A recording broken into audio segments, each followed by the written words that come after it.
कभी किसी को, कभी किसी को मुकम्मल जहां नहीं मिलता,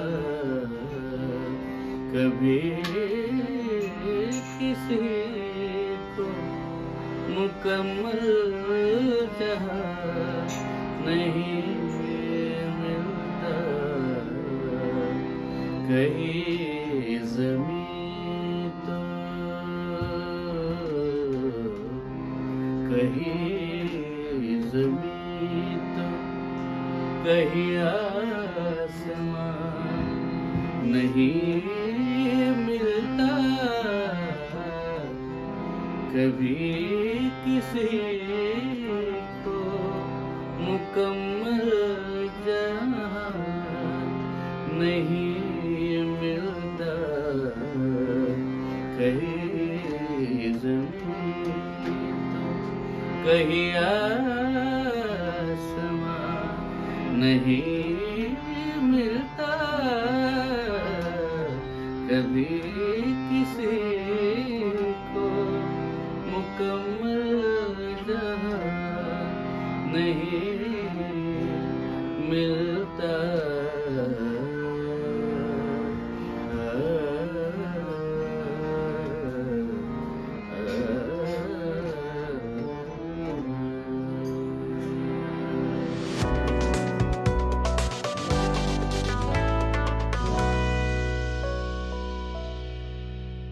सुरुवात माझे पहिले गुरु आणि माझे मुख्य इतर गुरूंच्या लाईनअप मध्ये माझे पहिले आणि मुख्य गुरु माझे बाबाच, ज्यांनी माझं स्वरयंत्र ज्याला आपण म्हणतो ते घडवलं. आणि याचा एक किस्सा आहे जो आहे म्हणजे म्युझिक जगतामध्ये माहित आहे सगळ्यांना, तरी मी इथे सांगू इच्छितो की मी लहान असताना माझा पहिला वाढदिवस होता, म्हणजे बारसं होतं. तर माझ्या बाबांचे गुरु पंडित मारुतराव दोंदेकर ही खूप मोठी हस्ती आहे शास्त्रीय संगीतातली. तर ते त्यावेळी ऐकायला म्हणजे भेट द्यायला आले होते घरी, आणि त्यांचा कार्यक्रम ठेवला होता बाबांनी माझ्या पहिल्या वाढदिवसानिमित्त. तर ते घरी आले आणि मला त्यांनी मांडीवर घेतलं आणि म्हणजे बघू तुझा मुलगा, तसं घेतलं मला मांडीवर. आणि ते मला पाहत असताना तिकडे आई किचन मध्ये काहीतरी काम करत होते, काहीतरी भांड पडलं आणि त्याचा एक सूर वाजला, तर त्याच स्वरामध्ये मी सा लावला होता, असं माझ्या बाबांनी मला हा किस्सा सांगितला. तर आमचे गुरुजी एकदम अवाक झाले, म्हटले अरे हे तो गवई आहे बोले. तर त्यांनी सांगितलं माझ्या बाबांना की हा सूर्यकांत, माझ्या बाबांचं नाव सूर्यकांत, सूर्यकांत म्हणे हा पांग फेडेल तुझं, याला हा गायक होणार, हा चांगला गवई होणार. तर तिथून कुठेतरी माझ्या गाण्याची सुरुवात, मुहूर्तमेढ ज्याला आपण म्हणतो, ती रोवली गेली. आणि गाणं करायचं का नाही हे मी खूप नंतर, म्हणजे ॲज अ करिअर, तसं मी खरं या विचारांचं नाही की गाणं हे करिअर म्हणून. करिअर असं काही नसतं, चरितार्थ आपण असं म्हणूया की चरितार्थासाठी गाणं निवडणं हा निर्णय मी खूप नंतर घेतला. पण त्याच्या आधी खूप आधी माझ्या आयुष्यात गाणं सुरू झालं होतं. म्हणजे माझा वयाच्या 3-4 वर्षी साधारणपणे पहिला कार्यक्रम माऊलींच्या मंदिरात झाला होता आळंदीला. तिथे अनेक दिग्गज त्यांनी माझ्या गाण्याला अगदी खुश होऊन बक्षीस म्हणा, आशीर्वाद म्हणा असं दिलं होतं. तर तेव्हापासून मी हार्मोनियम घेऊन गाण्याचं मला एक माझ्या बाबांनी सवय लावली होती. मग त्याच्यामध्ये वेगवेगळे अभंग म्हणा, गुलाम अलींच्या गझला म्हणा, असं लाईट म्युझिक जे लहान एक बच्चा जितना गा सकता है तसं मी गात होतो. तेव्हा मात्र माझ्या बाबांनी मला सांगितलं की आता तू शास्त्रीय संगीताचा रियाज सुरू कर, शास्त्रीय संगीताचं तुला आता तालीम देणं खूप जरुरी आहे. आणि मला अर्थात एवढं जाणतं वय नव्हतं ते, तर साधारण 9वीच्या ह्या सुमारामध्ये त्यांनी मला पहाटे उठवायला सुरुवात केली. 3:30 वाजता, 3:30-4च्या दरम्यान अचानक हे सगळं घडलं. त्यामुळे मी म्हटलं काय झालंय काय बाबांना. एकदम प्रेमळ वडिलांसारखी असणारी व्यक्ती, जी आता 3-3:30 ला उठवते, उठ रियाजाला बस, असं झालं. बरं, हा काही थोडका कालावधी नव्हता. तिथून पुढची 14 वर्ष मी पहाटे 3:30 ते 8 पर्यंत माझा सलग रियाज माझ्या बाबांनी करून घेतला. त्याचे अनेक टप्पे होते. त्या काळामध्ये मी स्वतःच माझं गाणं फुलताना बघितलं की काय काय माझ्या आवाजामध्ये बदल घडतो. सुरुवातीला असणारा आवाज की साधारण काळी 5 पांढरी 7 पर्यंतही माझा आवाज म्हणजे वरचा 6 लावताना डोळे पांढरे व्हायचे. पण माझ्या बाबांनी खूप सांभाळलं त्यावेळेचा माझ्या आवाज की हरकत नाही, तू खर्जाचा रियाज कर, हा अर्धा 1 तास नुसता 6 घोटला, चलो आता पुढे थोडस जाऊया. असं करून करून साधारण 2.5-3 वर्षाच्या कालावधीमध्ये माझा आवाज काळी 1 सफेद 2 या पट्टीमध्ये स्थिरावला.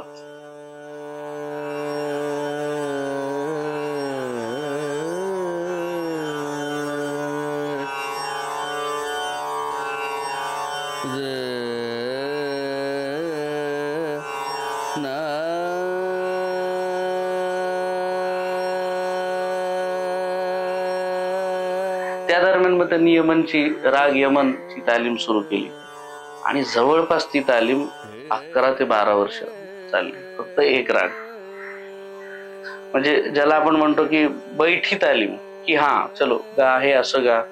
मग दिवसभर त्याच रागाचं चिंतन. आमिर खान साहेबांनी कसं गायलंय हे ऐक, उस्ताद बडे गुलाम अली खान साहेब कसं गातात हे. म्हणजे मी नेहमी सांगतो माझ्या शिष्यांना की एका कलाकारावर हे संस्कार होणं खूप जरुरी आहे की काय केलं गेलं पाहिजे हे गुरुच सांगू शकतात तुम्हाला, आणि ते करवून घेणं. तर मी त्या प्रोसेस मधून बराच काळ गेलो आणि माझं खूप मोठं भाग्य समजतो मी. आणि माझे वडील कैलासवासी पंडित सूर्यकांत गायकवाड यांचं मला मार्गदर्शन म्हणजे खूप मोठा आयुष्यातला टप्पा आहे हा. आणि माझी आई संगीता ही माझ्याकडनं रियाज करून घ्यायची. तर माझे बाबा म्हणायचे हा हे असं असं हा रियाज करतो की नाही लक्ष दे, आणि तेही असायचं. तर आम्ही सुरुवातीला लोणी प्रवरानगर या काळात आमचं वास्तव्य होतं, कारण तिथे बाबा ऍज अ HOD म्हणून होते म्युझिक डिपार्टमेंटचे. आणि नंतर मग लहानपणापासून मी भजनात वगैरे गायचो, तर तिथल्या गावा किंवा तिथल्या पंचक्रोशीमध्ये मराठवाड्यामध्ये साधारणपणे अरे हा हे बच्चा गाता आहे असं माहित होतं. आणि हार्मोनियम वाजवून, त्यामुळे लोक बक्षीस वगैरे ठेवायचे. ते एक लहानपण खूप छान गेलं माझं. आणि त्यामुळे स्टेज फिअर वगैरे जे आजच्या मुलांना असतं, स्टेज वर गेल्यावर भीती वाटतं, तसं माझं लहानपणीच तो विषय सॉल्व्ह झालेला होता. आणि मग नंतर जसं की शास्त्रीय संगीताची तालीम सुरू झाल्यानंतर वेगवेगळ्या स्पर्धांना जाणं, तर त्या स्पर्धांचे जे परीक्षक असायचे, मला अनेक स्पर्धांना इतके उत्तम परीक्षक लाभले. त्या परीक्षकांच्या नजरेमधून माझं गाणं गेलं. म्हणजे ते एक वेगळं स्कॅनिंग असतं प्रत्येक कलाकारासाठी, शास्त्रीय संगीतात स्पेशली. तर त्यांनी मग वेळोवेळी मार्गदर्शन करणं. आणि त्यातला एक सगळ्यात महत्वाचा टप्पा, ज्यावेळी मी ठरवलं की आता मी क्लासिकल करणार, तो आता सांगतो की माझ्या बाबांनी वर्तमानपत्रामध्ये एका स्पर्धेचा एक कॉलम वाचला छोटासा, की सर्व विद्यार्थ्यांनी त्यांच्या CD पाठवाव्यात, त्यांना मुंबईला एका स्पर्धेसाठी खायला बोलवण्यात येईल, आणि त्यानंतर जे विजेते त्यांना अमेरिकेला जाण्याची संधी मिळेल. आणि त्यावेळी मी छोट्या मोठ्या स्पर्धांमध्ये भाग घेणं चालूच होतं. तर माझ्या बाबांनी एक छोटस रेकॉर्डिंग केलं माझं राग बागेश्रीचं, 15 ते 14-15 मिनिटं. तर त्यावेळी परिस्थिती आमची बेताचीच होती. कॅसेट मध्ये रेकॉर्ड केलं, ती कॅसेट पाठवली. तर काही दिवसांनी मला फोन आला की तुम्हाला मुंबईला यायचं.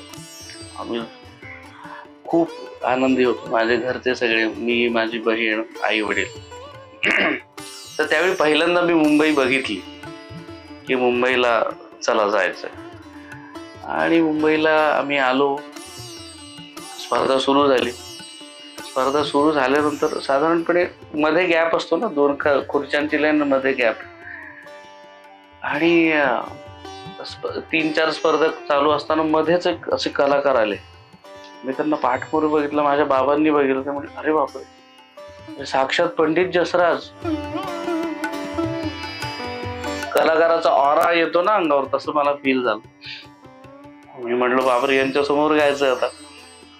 तर माझ्या बाबांनी सांगितलं, म्हणले सुरात गा, व्यवस्थित गा, बस जेवढं काही तुला येतंय, आपली तालीम झाली. ते गेलो मी आणि तिथे राग यमन मला गायला सांगितलं. राग यमन गायलो. साधारणपणे 8 ते 10 मिनिटांमध्ये मला बडा ख्याल आणि छोटा ख्याल असं म्हणायचं होतं.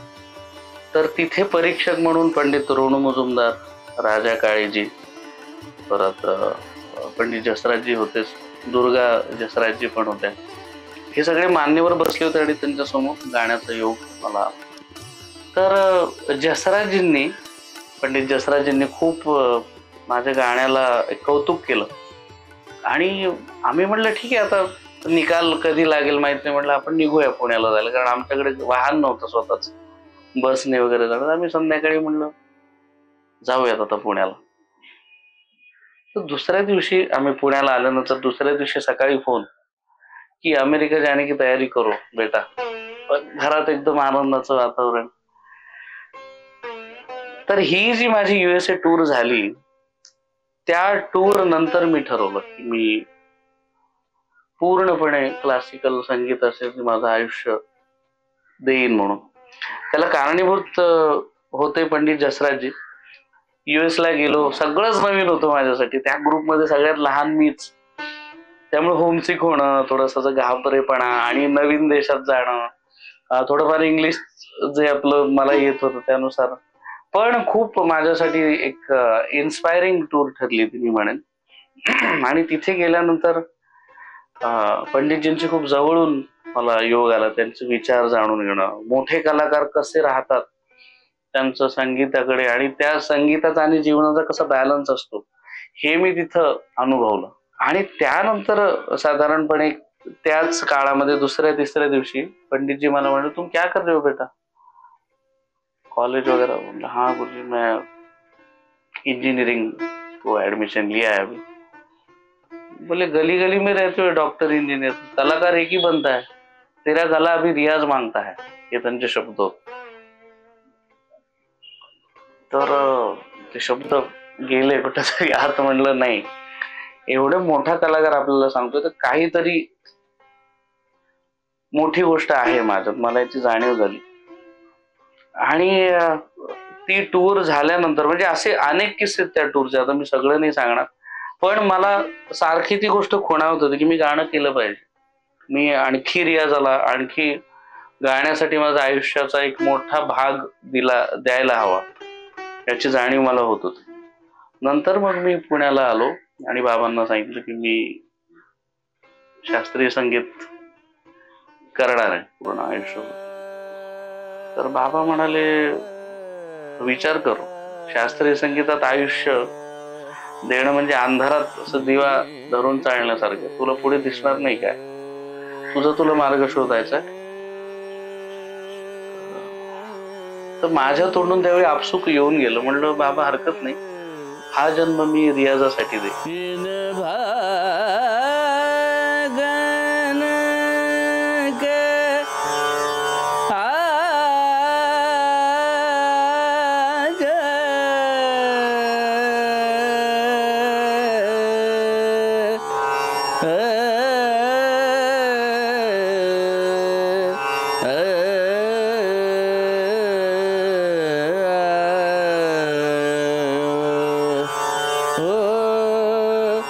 माझे बाबा कुठेही, मी असं मला त्यांनी जाऊ नाही दिलं. मोस्टली शाळेची पिकनिक म्हणा, कॉलेज, असं मी कधीच केलं नाही लहानपणी. कारण माझं गाण्यामध्ये इन्व्हॉल्वमेंट करून देणं हे त्यांचं ध्येय होतं. मला आता जाणीव होते की हा एक गुरुचा खरं सॅक्रिफाईस असतो. आपण नाही करत, गुरु सॅक्रिफाईस करून घेतात. तर कुठेही मित्राकडे गेलो, हा तर तू किती वेळ गेला होतास? 3 तास. आता रियाज करायचा, मग यमनचा रियाज. हा ते तसं येत नाहीये, ते तो जगदीश प्रसादजींचा ऐक यमन तसं ते तसं आलं पाहिजे. मग ते स्वतः 3 तास तबला घेऊन बसणं. माझी बहीण हार्मोनियम वाजवते, आई तानपुऱ्याला बसली. म्हणजे एक जे म्हणतो ना सांगीतिक कुटुंब, म्हणजे त्या घरातल्या सगळ्याच मेंबर्सला संगीताची घेणं देणं, असं मला एक कुटुंब मिळालं. तर त्यामुळं माझा रियाजाचा दिनक्रम असायचा सकाळचे 3 तास, 4 ते 8 अगेन, ती वेळ कधी चुकवली नाही. नंतर थोडस फिरायला वगैरे गेलो, नंतर दुपारचे 3 तास आणि संध्याकाळचे 3 तास.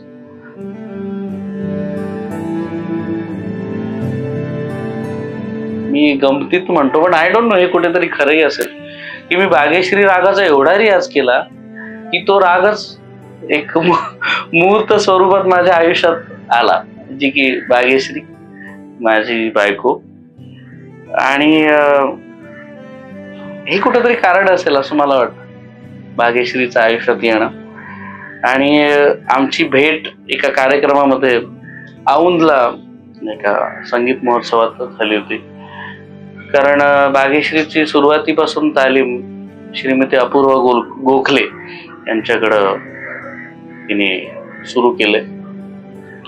आणि या महोत्सवाचं सगळं आयोजन अपूर्वाताई बघतात. त्यामुळे ह्या ॲज अ व्हॉलंटियर भाग्यश्री तिथे होते. त्या वेळी आमची ओळख झाली.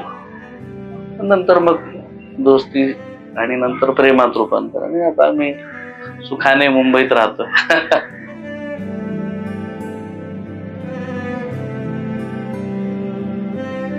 नवरा बायको हे नातं आहेच, पण गाण्यामध्ये काय हवं, जसं हे मी तिला सांगतो तसं तीही मला सांगते. हे खूप महत्वाचं वाटतं मला कुठल्याही रिलेशनशिप मध्ये. तुमचा ऍज अ नवरा बायकोच्या व्यतिरिक्त, त्या नात्याच्या व्यतिरिक्त तुमचा जर विषय एकमेकांना जर सांभाळून घेत असतील तर त्याची मजा वेगळी असते. तर त्या दृष्टीनेही आम्ही एकमेकांचे चांगले मित्र होतो असं मला वाटतं.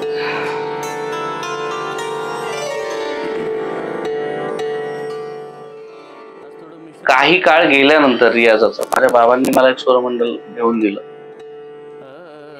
ते वाजवायचो मी. ते वाजवत असताना मला जाणवायचं की ते तसं ऐकू येत नाहीये. उस्ताद भिडे गुलाम अली खान साहेबांसारखा टोन काय येत नाही याच्यातनं. काय केलं पाहिजे? मग माझी ती सगळी चलबिचल सुरू झाली. मग मी स्वतःच वेगवेगळ्या तारा लावणं, ते सुरमंडल खोलून बघणं, काय कसं असतं हे, त्याची अॅनाटॉमी काय, हे जरा अभ्यास करायला सुरुवात केली. मग सुरुवातीला घरातल्या तानपुऱ्याच्या तारा तोडून त्या लावणं, जाड तारा, कारण बडे गुलाम अली खान साहेबांच्या सुरमंडल मधून मोठा आवाज येतो, असा हेवी टोन येतो, तर मी पण हेवी तार लावून बघतो. असं मी थोडेसे प्रयोग करायला सुरुवात केली. आणि याच्यात जवळपास कित्येक हजारांचा मी खर्च केला. आणि याच्यात खूप मोठा सपोर्ट होता माझ्या बाबांचा. ते म्हणायचं करू, आईला सांगायचं नाही, करू दे याला, काय करायचं ते. माझी आई कधी कधी वैतागून म्हणायची, अहो हा रियाज कधी करणार? मग ते म्हणाले नाही, हा रियाजच आहे. कुठली तार सुरात लावणं, कुठल्याही सुरमंडलचं काम करणं, ते सुराचंच काम आहे, करू दे त्याला. तर असं करून मी अनेक वेगवेगळ्या प्रकारच्या तारा विकत आणल्या. त्याच्यानंतर बरेचसे प्रयोग मी सुरू केले सुरमंडलच्या याच्यामध्ये, जसं की गिटारच्या तारा लावणं. हे मला वाटत नाही माझ्या आधी कोणी केलं असेल. तर मग काही काळ गेल्यानंतर मी म्हटलं हे सगळे इन्स्ट्रुमेंट मीच करून बघतो ना एकदा तयार, काय होतंय. त्या दरम्यान मला माझे दुसरे गुरुजी पंडित सतीश कौशिक यांचं क्रोमा हार्प नावाचं एक इन्स्ट्रुमेंट मिळालं. त्यावेळी मी थोडंसं ऐकून होतं की जसराजजींच्या हातात, किशोरीताईंच्या हातात, सलामत अली खान साहेबांच्या हातात जे वाद्य असतं ते इंडियन नाही, ते बाहेरचं आहे, ते युएसएचं असेल, जर्मनीचं असेल. हे मला नंतर कळलं. मी म्हटलं अरे ते वेगळं वाजतंय, म्हणजे ते तिकडून बनवून येतंय. तर मग सुदैवाने माझ्या गुरुजींकडनं मला क्रोमा हार्प नावाचं इन्स्ट्रुमेंट मिळालं. मग मी त्याच्यावर खूप जाणीव, आता हे आधीचे सगळे प्रयोग माझ्या सुरमंडलवर झाल्यामुळं या सुरमंडलवर मला एक फाईन ट्युनिंग करायला, की बाबा ही तार या जागी छान बसते, किंवा काय किती ताण दिल्यानंतर कुठली तार तुटते त्याचा एक अंदाज आला होता. त्यामुळे मला मजा यायला लागली. मी म्हटलं अरे हे असं, याला बेसी टोन येण्यासाठी ही तार लावली पाहिजे, किंवा त्याचं वाजवणं जे त्याच्याबद्दलही मला माझ्या बाबांनी एकदा ते म्हणाले, तू खाजवू नको रे सुरमंडल, सुरमंडल खाजवण्याची गोष्ट नाही, हे काय असं वाजवतो सारखं. तू विचार कर की याचा तुला ऍज अ सपोर्टिंग इन्स्ट्रुमेंट कसा फायदा होईल. मग त्याच्यावर मी रियाज केला. म्हणजे सूरमंडलवरचा रियाजच जवळपास मी 4-5 वर्ष केला. त्यावेळी मी नो तानपुरा, फक्त सूरमंडल घ्यायचं, एकदा फक्त सूरमंडल लावस्तोपर्यंत तानपुरा, आणि नंतर त्या आकारानुसार, त्या आलापानुसार, सरगमनुसार मी ते वाजवतोय की नाही प्रत्येक तार, हा माझा एक वेगळा रियाजाचा विषय झाला. त्या दरम्यान माझी मैत्री झाली ह्या वाद्याशी, सूरमंडल नावाच्या. तर हार्प नावाचं एक जुनं वाद्य आहे वेस्टर्न म्युझिक मध्ये. हार्प म्हणजे एक मोठं स्वरमंडळ ज्याला म्हणजे उभा राहून वाजवतात ते असं. तर ऑटो म्हणजे त्याचं छोटं व्हर्जन केलं, जे की तिकडच्या म्युझिक मध्ये ऍज अ गिटार सारखं वापरलं जायचं. तर माझ्या गुरुजींचं आल्यानंतर मी मग स्वतः वेगवेगळे लाकूड वापरून ते जॉईन करून वेगवेगळ्या कारागिरांना बोलून मी स्वतः सुरुवात केली वेगवेगळ्या तारा लावायला.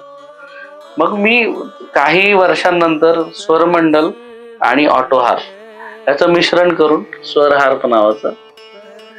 तर मग अजूनही माझं त्याच्याबद्दलच्या ऑर्डर्स मला येत असतात, कारण माझ्या हातातलं सूरमंडल खूप वेगळं आहे असं मला रसिकांची दरवेळी पावती मिळते की तुमचं वाजवणं खूप वेगळं आहे, तुमचं खऱ्या अर्थाने तुम्ही स्वरमंडल ऍज अ वेगळं इन्स्ट्रुमेंट म्हणून वापरता. तर त्यामुळं अजूनही माझं त्याच्यात वेगवेगळे प्रयोग करणं चालूच आहे, आणि एक कुठेतरी मला एक आणखी त्याच्यात फाईन काम करता येईल अशी अपेक्षा आहे. तर ही स्वर हार्पची गाथा. रे म ग रे ग सा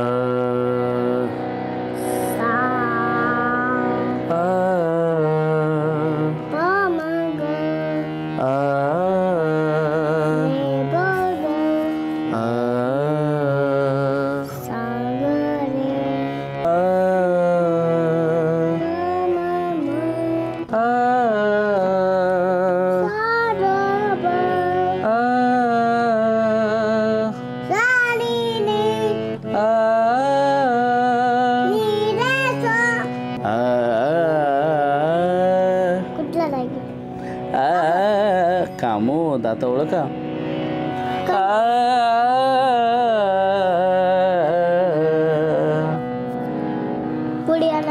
व्हेरी गुड. आता हा ओळखा तो कुठला रे?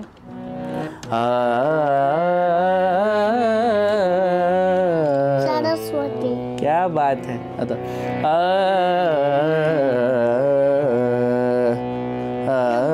कुठला? आता हा ओळख. कुठला राग आहे? ती काय? तिचं नाव काय नाव आहे? भाग्यश्री. मोठा.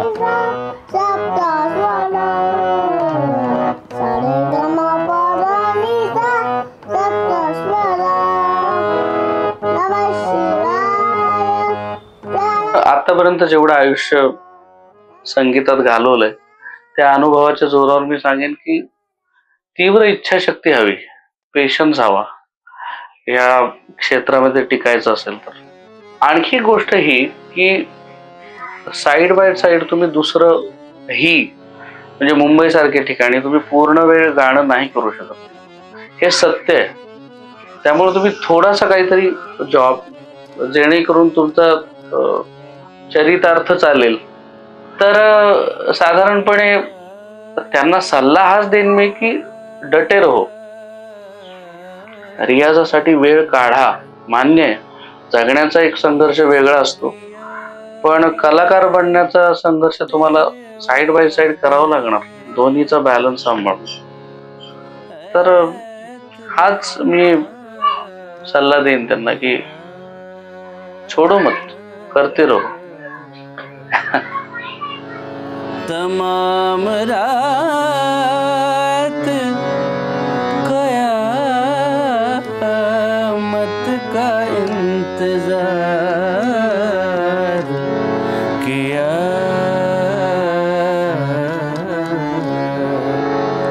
गजब किया तेरे वादे पे एतबार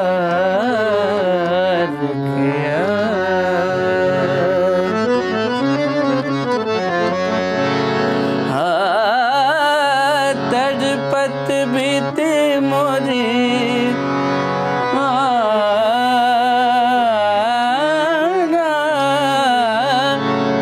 तड़पत बीते मोरी उन बिन रतिया आयन बारम का करूं सजनी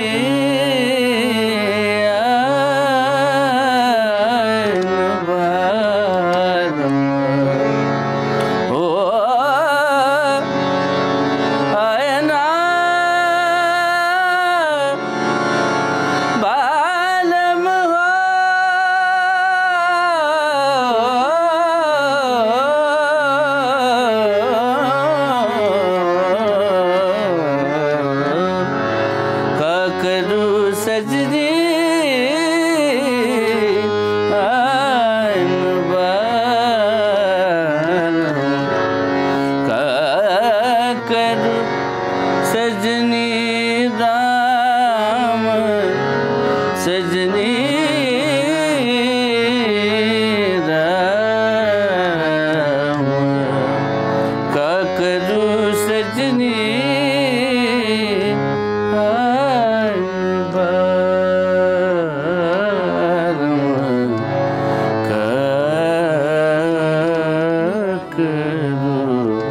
सजनी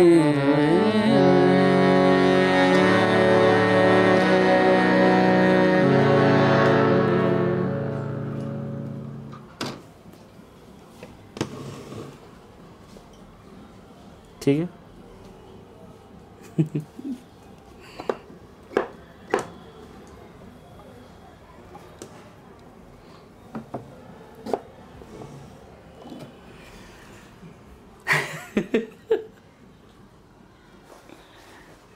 आणि काय गाऊ आता?